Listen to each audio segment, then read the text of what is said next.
Yeah. So what do you think it means to be a good man? What?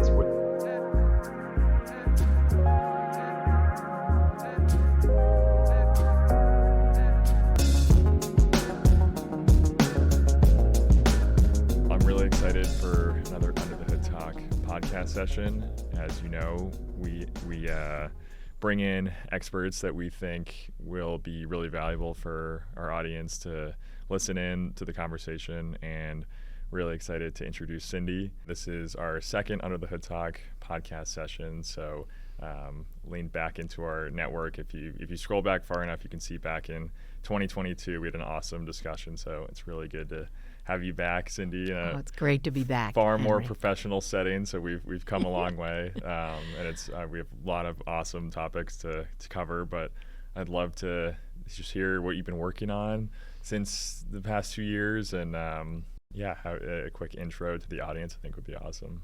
I am still traveling around speaking and doing Zoom talks I'm doing a lot more with parents. In the past year, I've done more talks at all boys schools or all boys groups, and plenty of all gender schools. But at schools, colleges, been in several fraternities of late, and just continuing. I'm also doing more videos about my work, trying to get the word out, and starting to do one-on-one consultations with people who are struggling in all the realms. So still spinning a lot of Nice. ways to reach people. Yeah, so I think for framing, like we're both, I think, got a good finger on the pulse of what's going on just through talking to guys, the interviews in person, in settings like schools, fraternities, in the park, as we do in our segments there. So I think the more we can bring those perspectives to share, I think will be really cool. So I wanted to kick it off with a discussion. We were just talking before the podcast started about dating, life as a single guy, the challenges that can come up, and effective strategies to work through that in a healthy way. And you had mentioned curiosity as a really valuable trait to bring to that. So what did you mean by that, and how is that powerful? So what I hear from women, young women in their 20s, 30s, 40s, who are dating, the biggest complaint they have is they get on a date, there's a match, they're psyched, here we go. They get on the date and they find that it's almost like they're the therapist, and sometimes they feel like they just should be paid for the hour and a half or 2 hours, because the guy just is venting and sharing all his details and not asking questions. So the lack of curiosity is a very common complaint for women dating men. And it's frustrating. It sometimes affects like no second date. They're like, I'm not going to spend my life minutes having another date where I'm fielding questions. But I understand when I speak to men, they talk about being so anxious. They don't have a lot of people they can speak to about some of these topics, and they don't connect. It's too risky. It's emotional and risky to put yourself out there. And since they've matched, now they're on a date and they feel like, I got to get it all out there. And it's great to be vulnerable. And another thing guys say is they hate when they actually women say they want a thoughtful guy. They want a vulnerable guy. They want a guy who's genuinely sharing his true self. And when he does, when a woman calls you a pussy, they're just like locking it down, not interested, scared to share again. So there's if a lot of men feel like they're threading the needle, they don't know how much to share, how much not to share. So that's pretty tricky. Yeah, no, it's really helpful to hear you break it down. And I think I've been seeing that in socials as well, like balancing, do I need to be strong in front of my partner or on a date, or should I be vulnerable? I'm getting mixed messages. I don't want to look weak. So tell me about that balance. I think my sense is being yourself, and if you get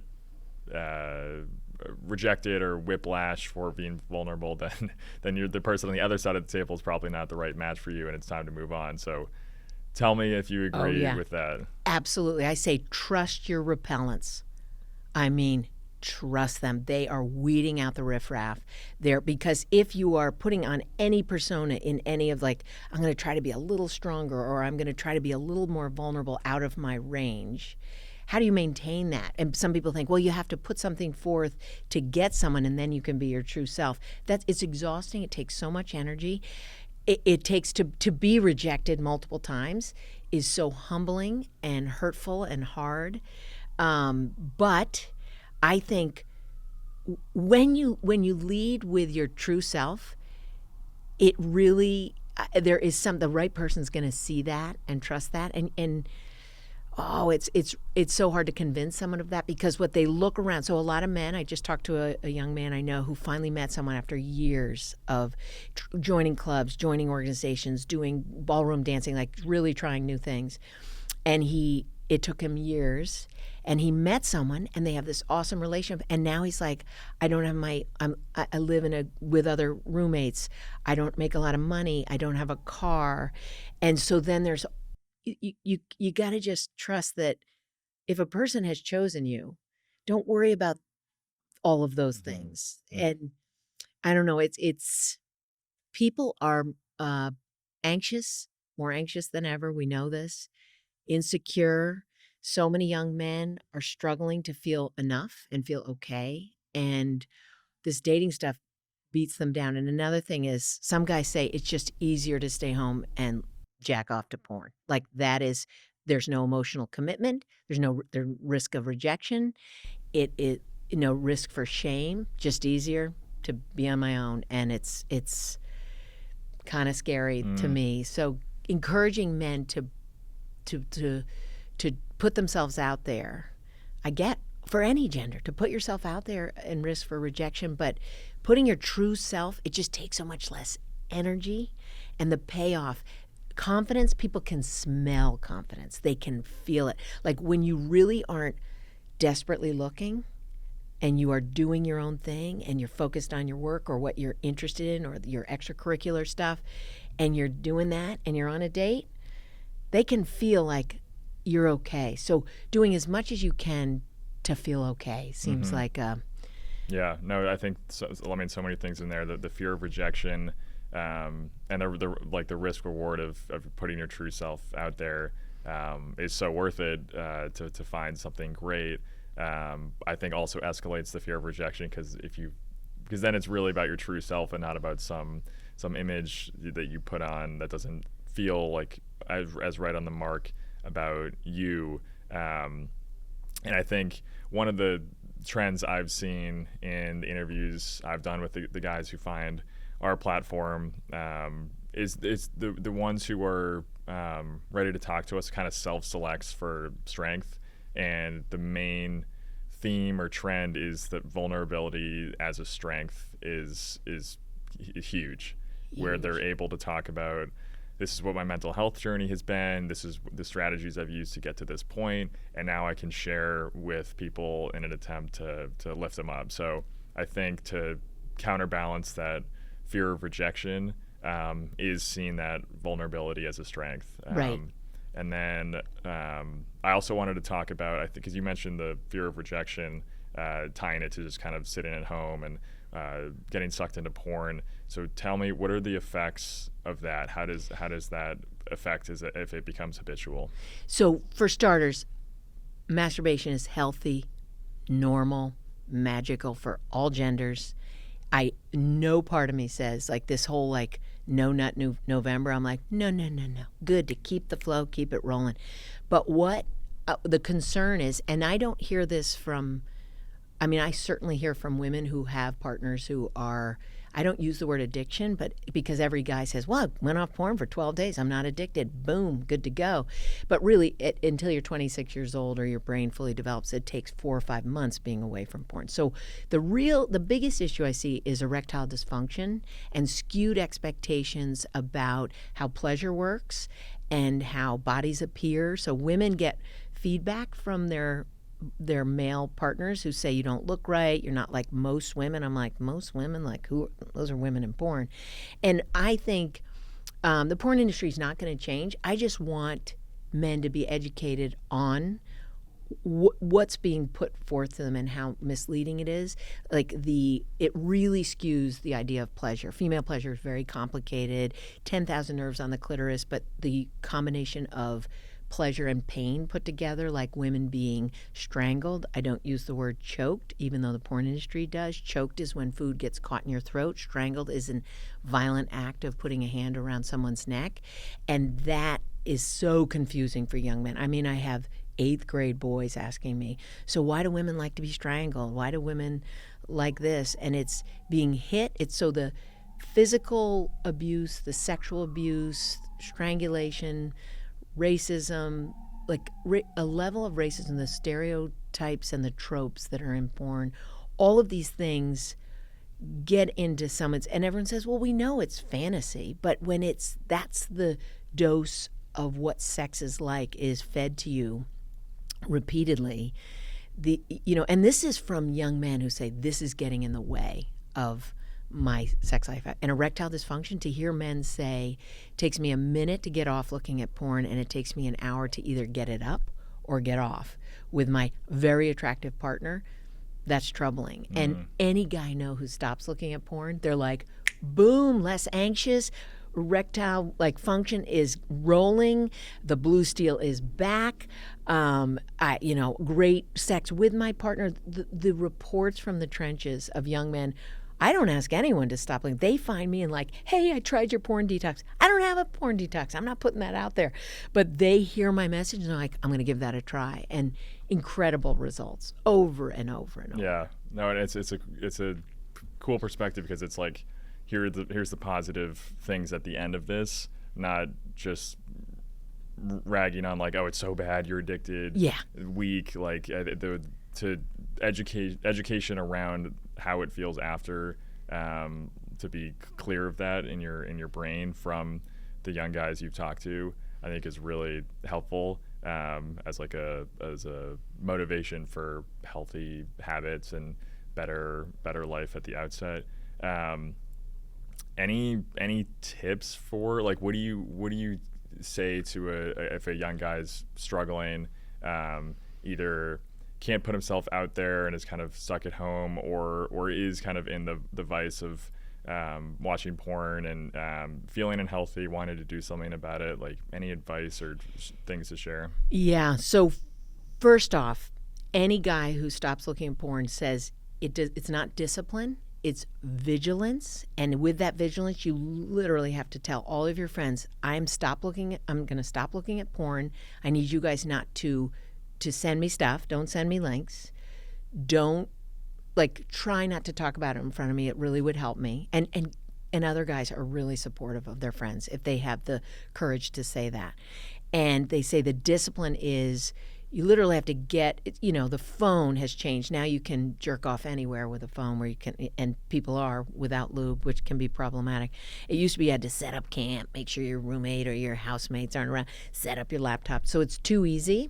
So it's phone use is when you're, really be disciplined about, I'm getting on my laptop to do these things, and then and you just have to really be. And the support of other friends, often when guys tell me when they quit porn, another friend's like, I'm going to do that too. And really 5 or 6 months, it can change your life. I think Gabe Deem, he's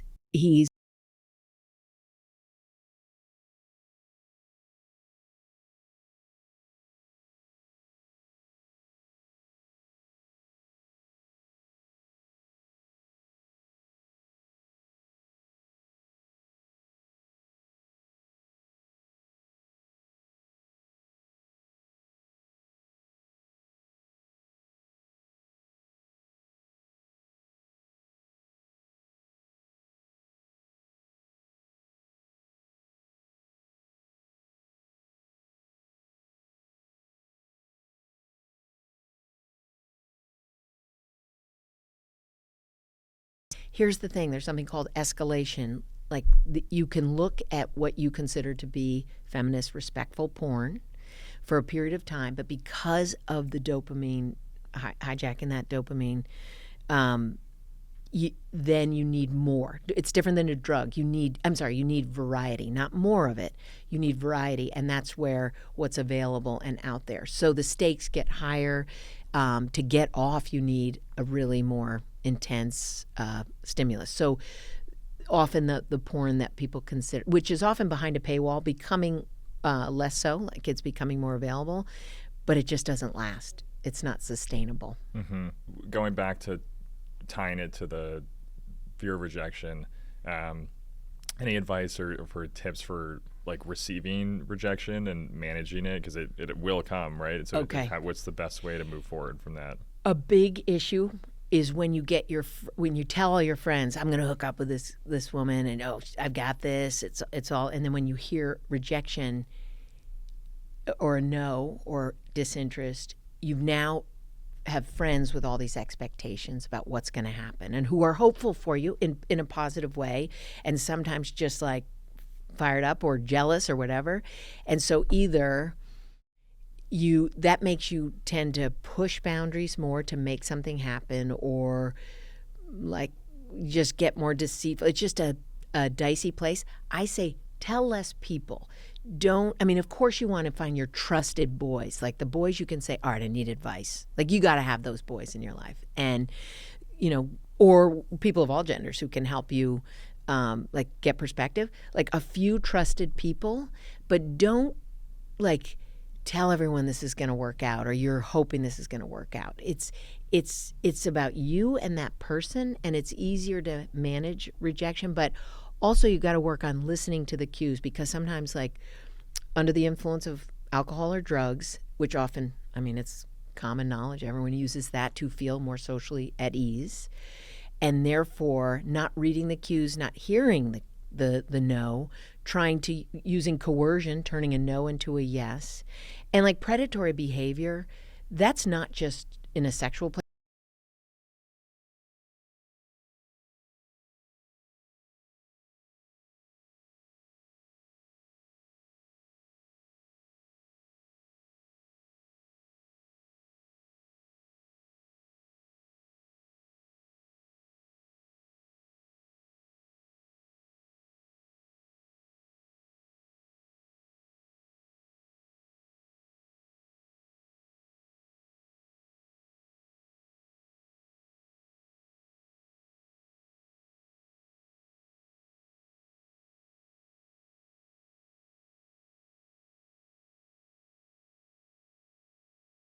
From the kink community, and it's not, and people in that community would say this is not perfect, but this is what we're aiming for: safe words, clear communication, responding to a no, clear signals that mean this is my limit. But pre-care and aftercare, which is scary if you're hooking up, this is against all hookup rules, right? Like pre-care is checking in, making sure someone's safe, finding out. And I hate this word when people are like, what are you into? I think that is the worst question, because it implies like, oh, we're going to be swinging from a trapeze. We're going to be tying me up and chain. It's like, whoa. That's too loaded. Some people are like, I just want to kiss this person.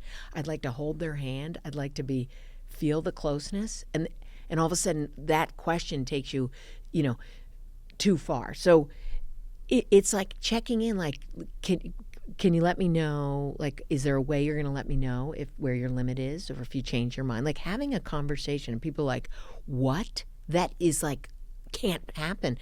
If you can't have a conversation about pleasure, about consent, about contraception if it's a heterosexual hookup, or safer sex using a barrier method, if you can't have that conversation, then you shouldn't be naked. You shouldn't be partially naked with someone.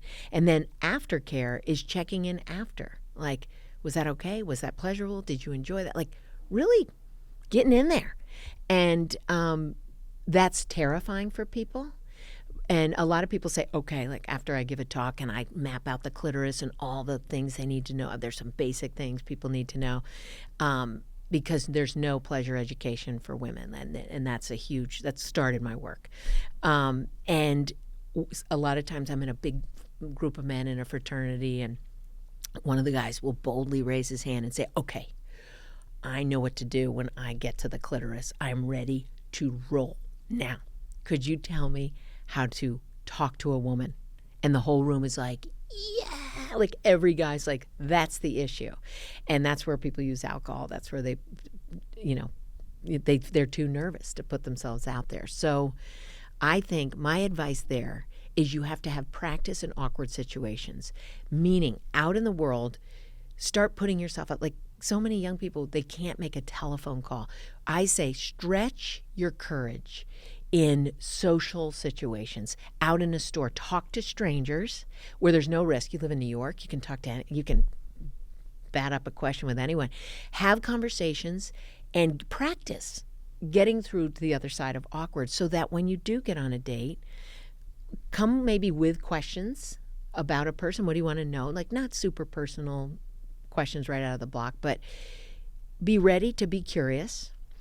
Be ready to endure awkward. Nothing can stop awkwardness. If you are having a conversation with a person you don't know and getting to know them, or you're having a sexual encounter with someone who's new to you, it is all awkward. Everyone wants things to be dialed in. I grew up, like I heard so many people talking about the awkwardness of sex, that for me it's just comedy. Like, of course this happened, like dicey terrain. Sex and relationships, it's awkward, it's uncomfortable.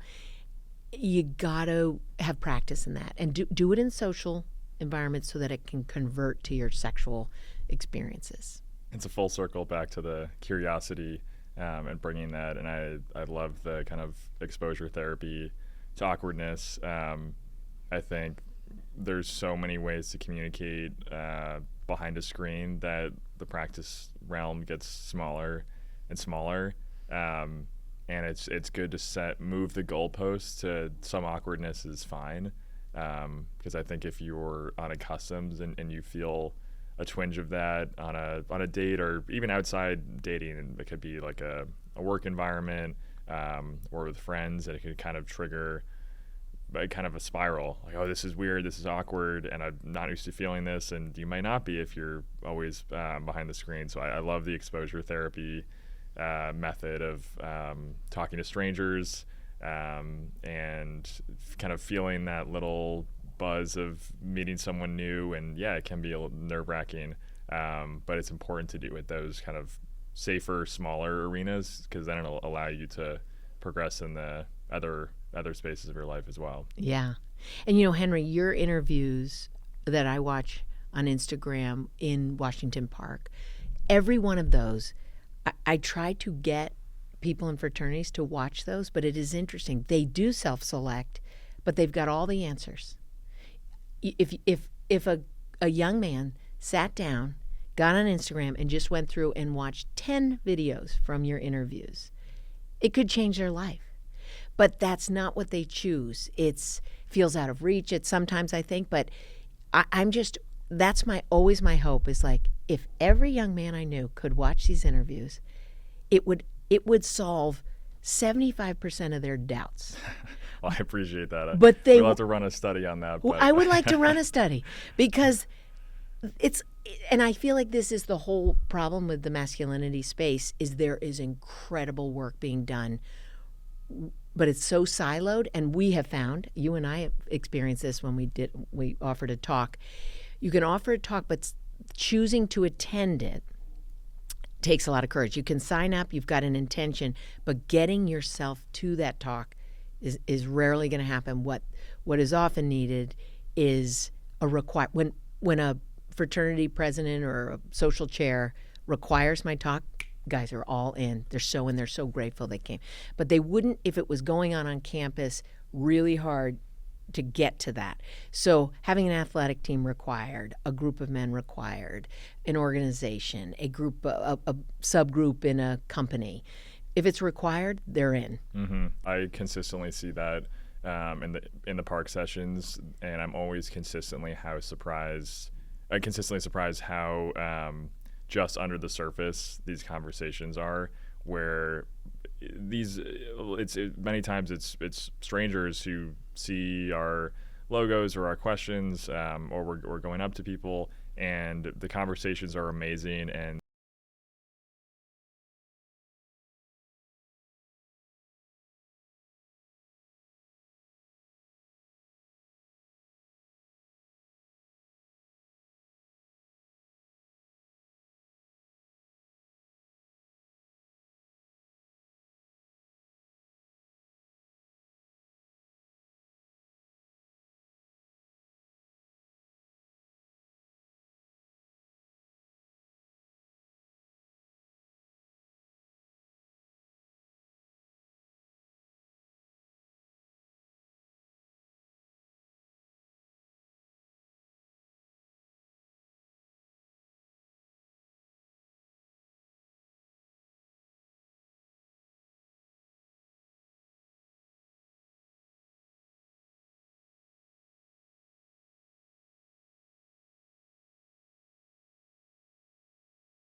longer reach out for resources.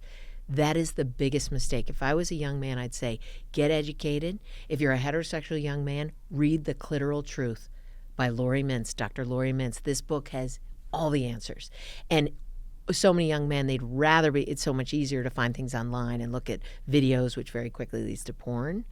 But I feel like I have so many resources on my website. They can reach out to me. I've got lists of great information to get educated so that that part of it won't give you anxiety. And then you can work on the communication part. But then the feeling okay, feeling not alone, anytime a man hears like your videos, they're like, I'm not the only one. And that's what they need to hear. Yeah. And we'll link the resources. I think it's, like you said, everyone wants to feel confident and competent, and the resources online are just not helpful and can be actively harmful as well when you're going to the wrong places for help.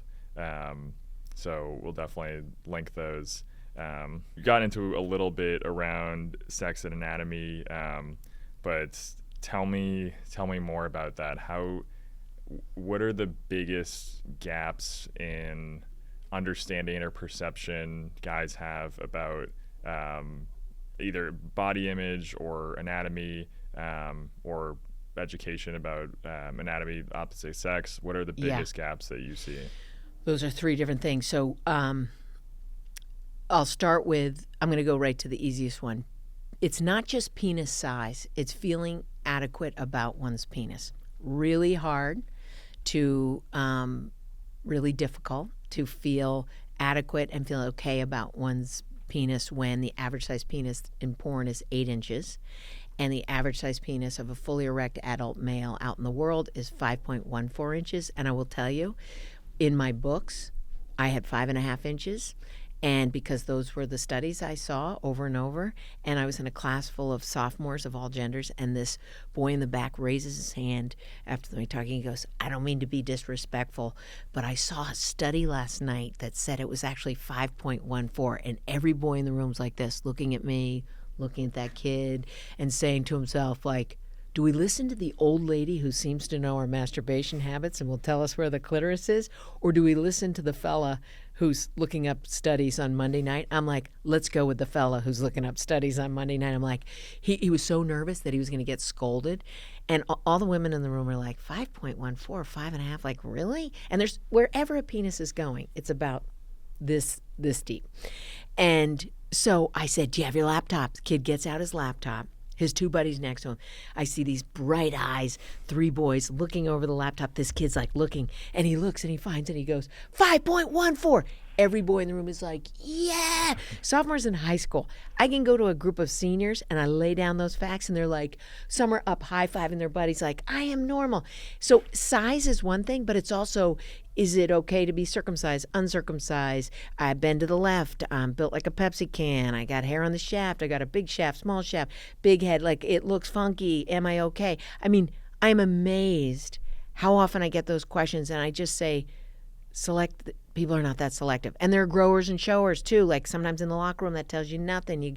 You got a little guy who maybe in the moment extends, or someone has a huge penis and in the locker room that just stiffens up. They all work. All the penises work. In fact, the only complaints I hear are about penises that are too big, and then you need lube. And of course, porn teaches so many young men to like start with this jackhammer, which every woman I know is like, what's with the jackhammer? Fellas, like, don't start with the jackhammer unless you get the signal from your partner. But that, shredding condoms are like, I'm so big I shred. No, that was an unlubricated situation you were in, and you just went for it, like trained by porn. So size is not the thing. It's just feeling okay. And I feel like I could walk into a fraternity and just say that, and I could leave men feeling so much better about themselves. I mean, really, it's all good. All the penises work. There's not that much. The message you're getting is from internet porn, from the talk among other men who swagger that around. And it's interesting, the last time we spoke, some of the comments, or you posted a video on this part of what I talk about, and some of the comments are like, oh, who's that lady? Who's she? Like, any guy who's like starts swaggering about his dick, I'm like, I'm sorry, you may be toting a boa constrictor, but I'm sorry, you're feeling inadequate in some way. And so we are always talking about men. What is it a reflection of their feeling inadequate, that about their penis, that they do this or say this, or its size? I never would say that. I would just say that's a general insecurity that could be related to penis adequacy in any realm, or just, do I make enough money? Do I have a nice enough apartment? Is my car reflecting? All those things so many men are plagued with. Mm-hmm. Yeah, I'm remembering the video we posted, and there was just an absolute battleground in the comments, and it was awesome. Yes, unreal. And because it's not it's thrown around so much as like a dig or an insult, and it just kind of reinforces feelings of inadequacy, which is just not helpful when you're trying to feel confident and competent in like a relationship with a partner. So I think, like you said, the cheering in the fraternity of just a very simple, like normal, you're normal with whatever you trust got. Like if you're going to spend energy worrying, don't put it on your gear. Your gear is going to work. Focus on like getting your courage to get forth out there. Yeah, exactly. Getting yourself out there, the exposure therapy, talking to strangers, meeting new people, your extracurriculars, your school, work, fitness, all of that is huge. Not Yes, Scott Galloway, I love his work, and one thing he does is I think 2 guys a year he takes up, like every 6 months he'll take up 1 or 2 guys to inspire them to get off the couch, to get a job, any job that makes some money, to eat healthier, to get to the gym. And not the gym to get all like, get yoked, none of this stuff. Like that whole thing, get yoked, get pussy. Like that is, influencers are putting that out there, and that starts pretty young, like really in 7th grade. 7th grade boys are like, I got to get in the gym. I'm like, you're like 4'7". Like, take it down there, fella. Like, even if you are developed, like this whole idea is that's going to answer. Every young man gets this idea.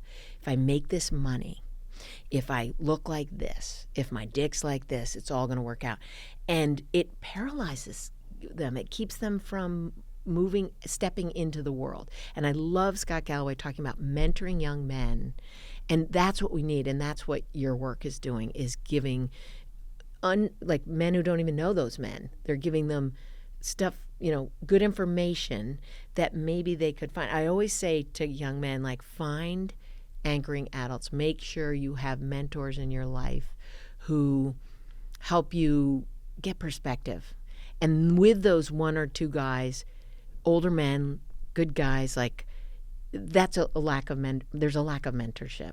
And Scott Galloway said, Michael Jackson and the Catholic Church fucked male mentorship.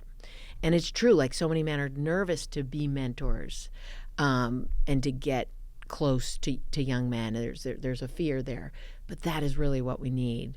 And connection is such a big part of this, and that it's back to the vulnerability.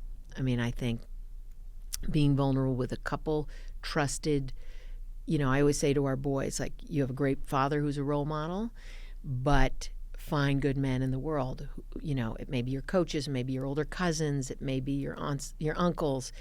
For all of them, like, find as many as you can in your life. Yeah, and I think it connects to what you were saying about those external factors of I got to get the nicest car or the biggest apartment or the biggest muscles in the gym, where you're seeking things to anchor yourself to, when it should really be like a strong community. And mentorship is a huge theme in the interviews that I conduct as well, and comes in all different forms, that mentorship, but it's often before a turning point in life. It's like, oh, I met this mentor, and it can really change the trajectory because it's an outside influence who kind of opens a door or reveals some new path that you might not have seen kind of in your lane. And so I think seeking out and being intentional with, oh, I really like the path this person is on, either a career you admire or like the way they treat their family, or you see something positive and being intentional with seeking out, like, oh, I want to be like that person. How did they get to that spot? I want to know those footsteps. Okay, and I say to mentors, their role should be, so often young men look at their teacher or their coach or when they're in school and they're like, how did this person get here? I say to young men, tell about your path. I mean, the mentors, tell about the path. And it's often, I lost someone, someone dear to me died, or had an addiction problem, or, it's often bottom of the barrel, or a life event that just connected you to someone. I mean, but so many men make a big leap when they get to the bottom of the barrel. And I would like that leap to happen without them getting to the lowest point of their life. But for mentors to say, look, let me tell you what it was like for me when I was in middle school and in high school. I had my head up my ass. Like, when guys say that, like, and then I met this person who woke me up. And like for you, like I think of you and Andrew, your brother Andrew, you have an incredible dad, and what a role model he is. So he set a tone for you guys, and you have an amazing mom who's been talking about these issues for a long time. Your family all have had experiences of losing good friends to suicide, which kind of got you on this path. But can you tell me about some of your other mentors outside of that? Because you've been a mentor, I think, in your friend groups. People turn to you. I've seen that. I've witnessed that. I've met your friends. What about your mentors? Yeah, I mean, definitely my dad, as you mentioned, as like a primary mentor. Also lucky enough to have both my grandfathers around, and they're amazing people. And so I definitely look up to them.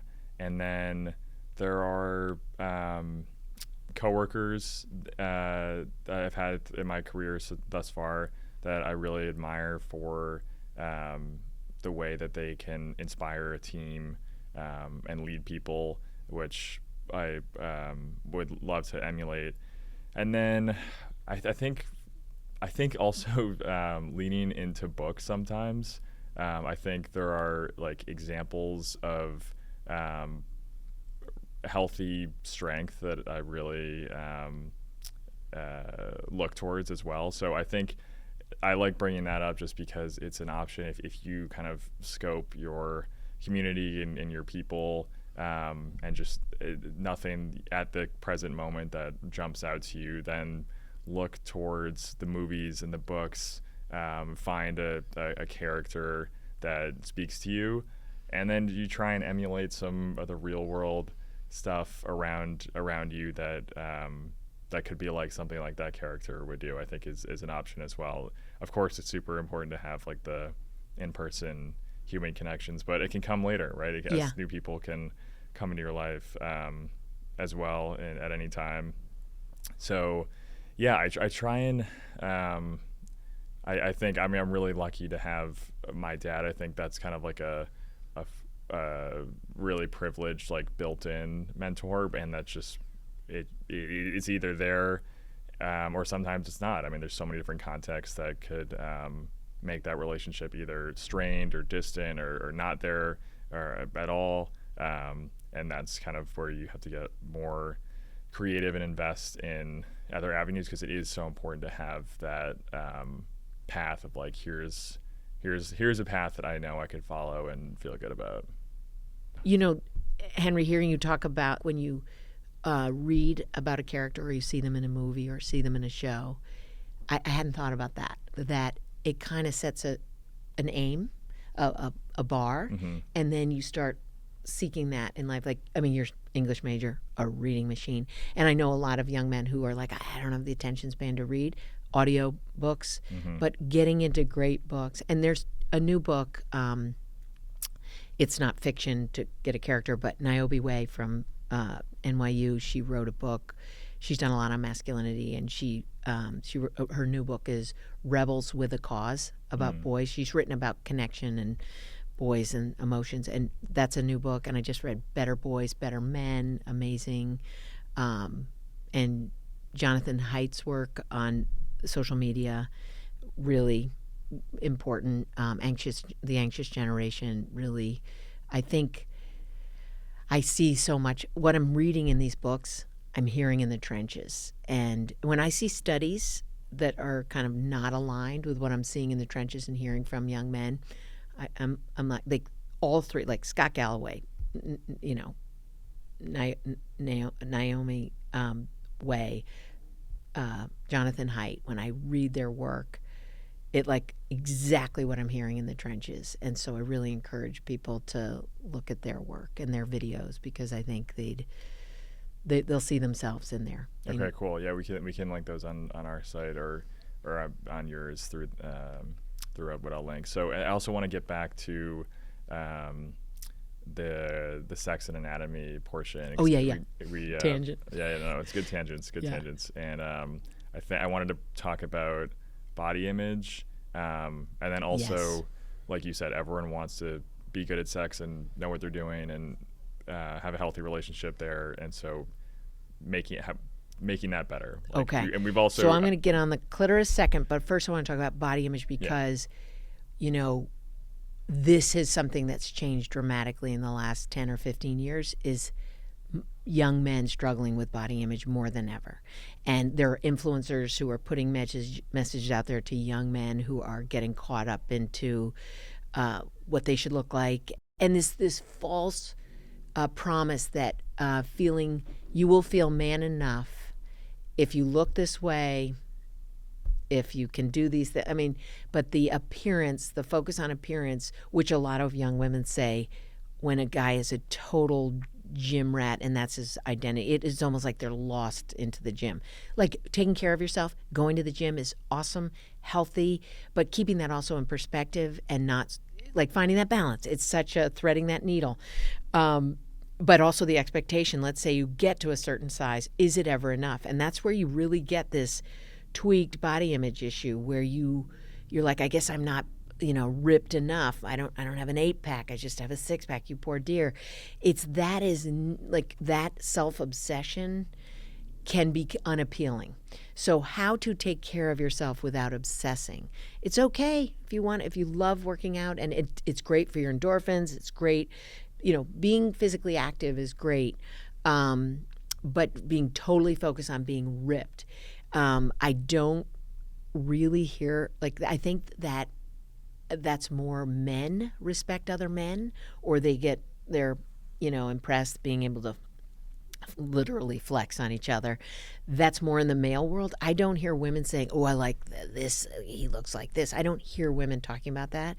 They're much more talking about, did he ask questions? Is he curious? So the body image thing has really gone off the rails, and I do think kids who are in 7th and 8th grade right now who are tapped into certain influencers are going to be even more in that realm.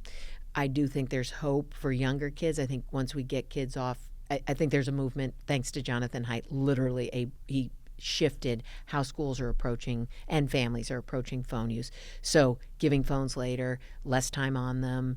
And when I hear there's blowback about his research, he's like, we are getting closer to causation. We are looking at, that connection between, we hear from kids. We know kids and adults say, when I'm off my phone and when I'm off social media, I feel better. It's so basic. We've seen it, but parents in schools that don't want to do that, they get critical. They complain and complain about phones. And now we have someone who said, all right, here we are getting closer to causation of phones and where the studies, we've seen plenty of, the evidence is clear. Kids are saying they feel better, but then we start nitpicking and blowback against it. It's absolutely true. Mm-hmm. So I do think there's hope for the next younger kids and parents. But now I want to get to the anatomy of women. Can I get right into Please, yeah. Genital image issue is an issue for all genders, trans people, genderqueer folks, but the genital image issues for women stem from what's put out there in how they're supposed to look from porn. Most women in porn are waxed from anus to navel, often surgically altered. The labia surgically altered. There's like 7 different cosmetic surgeries can be done on the vulva alone. I want to be clear that the vulva is the external part of the vagina. The vagina is the birth canal leading to the cervix. The birth canal, there's not a ton of nerves in the birth canal because designed to birth a child. Therefore, you'd never have a vaginal birth if there was too much sensitivity. Most of the sensitivity is in the vulva. The vulva, the labia minora, the labia majora, the clitoris. The clitoris is in the vulva. The flaps and folds, the Kelpie folds, I call them, which with jest and for real, because let's face it, once you wax off pubic, people are like, whoa, things look funky. All genitals look funky. All the scaping and the waxing that people do, talk about vulnerable. You're like, yee, things look funky. It's funky looking business. But when we need the Kelpie folds because that when aroused, that swells up. There's nerve endings in the labia, and the clitoris, which the last time I talked to you was 8,000 nerves. There's nothing on the human body with more than that. It's got an upgrade because gender-affirming surgeon, a plastic surgeon, and another doctor doing work on gender-affirming surgery, looking at the clitoris, really understanding it, have discovered that the clitoris has 10,000 nerves. That thing is a winner on an eraser-size head item, okay? And that, because it lives under the clitoral hood, the Kelpie folds create a hood over the clitoris, which is very handy so you can get shit done during the day, like get across the city without your pants rubbing on your clitoris and stopping you. Someone's going to dial 911 on you. So there's a reason there's a clitoral hood. Some women have a very accessible clitoris. Now, Dr. Lori Mintz, author of the Clitoral Truth, she's been teaching grad school and undergrad for decades. She has all her students do studies and surveys about the clitoris. And so 10,000 nerves is one thing. Everyone assumes that, if you pump a little harder or you rub on the clitoris, you're going to give a woman a clitoral orgasm, or if your penis is so big, it's going to strike the clitoris. Studies between 67 and 80% of women over the years, not many studies on this, but you're going to hear that those numbers, that number of women, most women need extra stimulus on their clitoris to have a clitoral orgasm. And clitoral orgasm is the winner. People talk about vaginal orgasm. That's a tightening, a sensation. Not all women have that. People talk about the G-spot. There's a lot of controversy about that. Some women have an unresponsive G-spot, no connection to it. Some women, it's not active till later. It's different for everyone. It can get the party started, but nothing competes with the 10,000 nerves. So for women to have a clitoral orgasm, they need extra stimulus. Now, in Dr. Lori Mintz's work, she has consistently for now years, her surveys of thousands of women, it's really between 92 and 94% of women need extra stimulus to their clitoris, meaning a vibrator. And some people say, but that's threatening. I want to give her an orgasm. Well, it's kind of awkward and it takes time and different timing for men and women. And simultaneous orgasms are not the goal. Having an orgasm is the goal. And most heterosexual men I know desperately want to give women orgasms, but they feel like they can't ask for directions, and they're just like, I gotta just find that thing. I'm just gonna rummage around till I find it. And I say to them, you could be rummaging for decades. Like, you gotta get educated on this thing. And so the clitoral hood needs to be lifted. It needs stimulus from her own helping hand on the clitoris. Her partners, depending on the position, might be thumb, might be fingers, or a vibrator. And that's something. Once I had a guy come. He came to a talk I was giving, and he said, "Okay, I'm ready to give a clitoral orgasm, but what do I've been having sex with my girlfriend. I've never been able to give her an orgasm, and I feel badly. How do I tell her that we actually need to work together and communicate about this? Women need to know their own body and know what gives them pleasure, and they need to be the GPS and direct their partners to it." I said, the only way you have to do this is so vulnerable. You could say, I have some new information. And I heard some old lady talking about the clitoris, and here's what I've learned. Like, average time it takes a woman to have an orgasm is 20 minutes. 92 to 94% of women need extra stimulus. to have an orgasm. The clitoris is moving camp. It's got different ideas on what works. Blah, blah, blah, blah. Like, there's stuff you need to know, and you need to lift the clitoral hood. So I didn't expect, I said, here, you could just say I have some new information. He left. I didn't think of it again. That goes out of my mind. Back to my innkeeping, my husband and I running in. The next night we were hosting a sorority, and these two women hung behind there looking at me, and one of the women said, "Hey, I heard, are you Cindy Pierce?" And I said, "Yeah, I am." She said, "I need to thank you. Last night I was sound asleep at about 10 before midnight, knock on the door.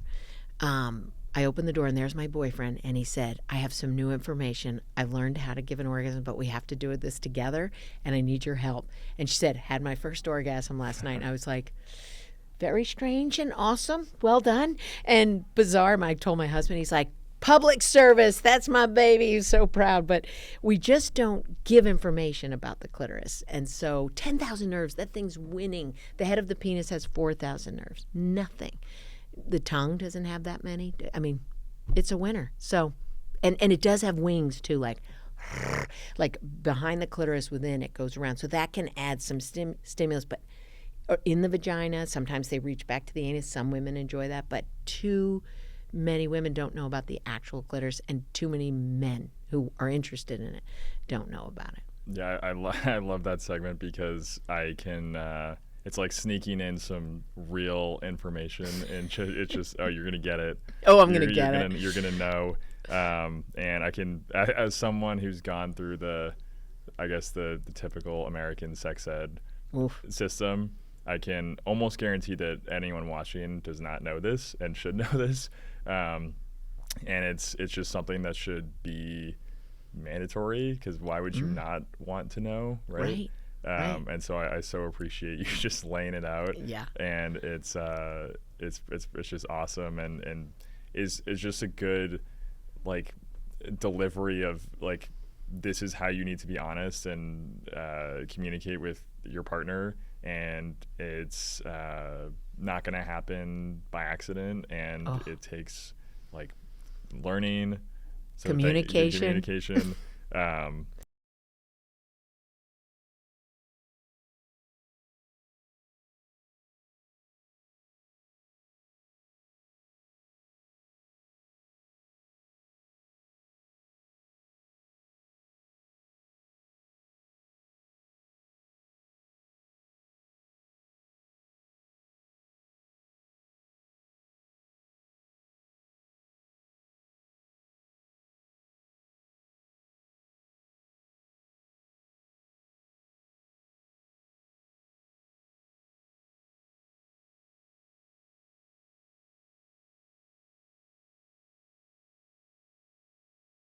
Yeah. So I and it's such a sensitive subject, because it's like sex ed and timing and kids, and it's like, okay, but when are you gonna learn it? If it's not gonna be then like you said, when they're 17, it already feels too late because it's too scary to ask, because you should already know, and then you're leaning on porn to educate yourself, and then then it's in your brain, and so it's just at some point you gotta nip it in the bud and learn it. And so I just appreciate you being the one to be vulnerable and tell everyone and spread the word. So I think it's always key getting it out to an audience, and hopefully someday it's more institutional. And I mean, your work in institutions like Greek life and sports and clubs is such a good way to just educate, because knowledge is power, and so why would you not want to know? Take it or leave it, but it's there for you to know. On the communication piece, I know you shared that one example. I guess contrasting with like hookup culture versus a stable relationship where you could more comfortably talk about that. Tell me about the difference between those, the contrasts. Often in a heterosexual hookup, men are almost always getting off unless they have erectile dysfunction, pretty common, or have drank too much. It is rare for women to get off in hookups. And I do hear from women who hook up with good friends, find that they, like if they have a friends with benefits situation, they're able to educate each other. That has worked. Women, the assumption that two women can easily get each other off, not true, because every woman's different on every day. So it's easier if you have that anatomy, but it's not guaranteed. Often people are like, hooking up is great, like it's so empowering.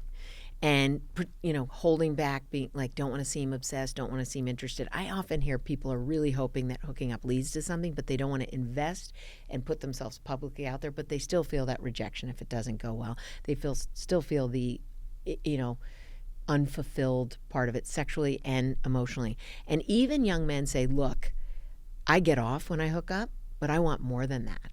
And a lot of men say, I can get myself off. I'm a champion at that. But what I really would like is to be able to get someone off and have a connection. And so hooking up, it requires communication, a balance of interest, some level of vulnerability if you're getting naked, communication, and the hope that you both leave that experience with your dignity. And that means, how's it going to feel over and over if you identify as female and you're providing pleasure and not receiving any? But hooking up is less about the sex than it is about social credibility, getting it done, getting numbers.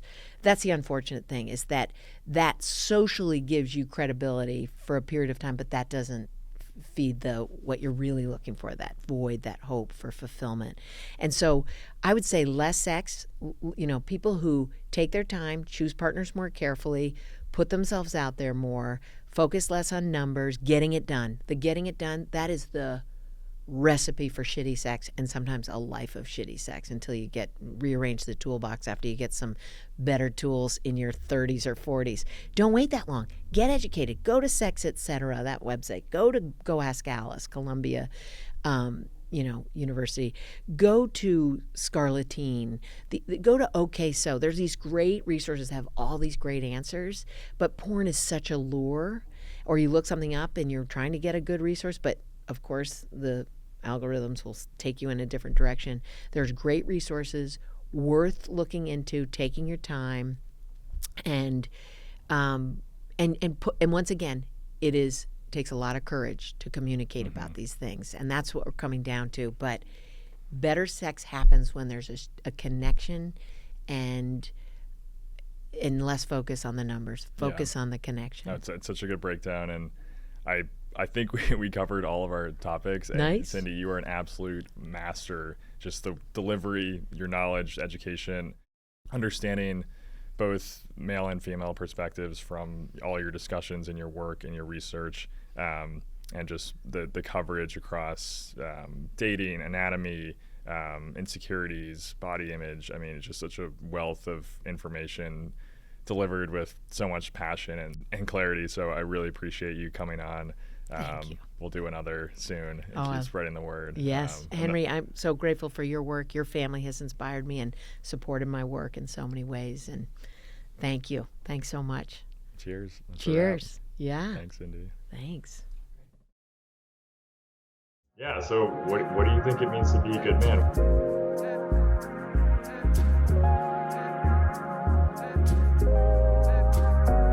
I don't think there's a single definition. Things that make up a good man are just things that make up a good person. Someone who's honest, someone who's decent.